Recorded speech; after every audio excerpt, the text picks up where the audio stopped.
اس کا مفہوم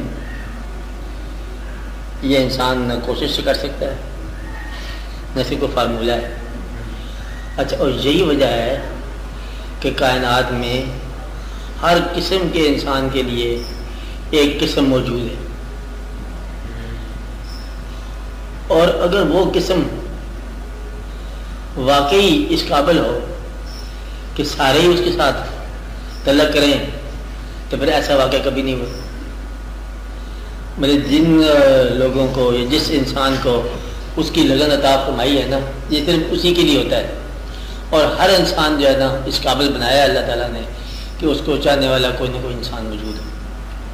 کوئی انسان جو ہے نا وہ ایسا نہیں ہوگا جس کی طلب نہ ہوئی ہو، اور کوئی انسان ایسا نہیں ہوگا جو طلب نہ رکھتا ہو.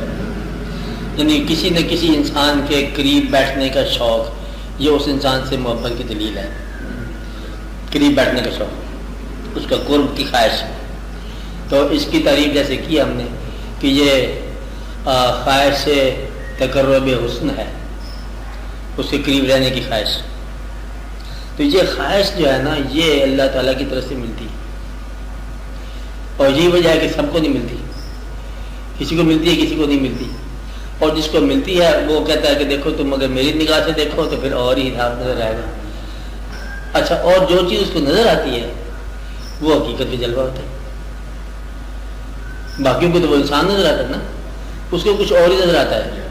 یعنی کہ اپنی ذات کو مکمل طور پر اس کے وہ تعویل میں دے دینا چاہتا ہے، اور یہ جو تعویل میں دینے کی خواہش ہے یہ اس کی محبت کی دلیل ہے. اس لیے وہ لوگ کہتے ہیں نا کہ بھی نہ ہمیں کوئی گرو، نہ ہمیں کوئی شیخ، نہ بزرگ، کوئی بھی وہ راستہ نہیں بتا سکا جو ہمیں محبت نے عطا کیا.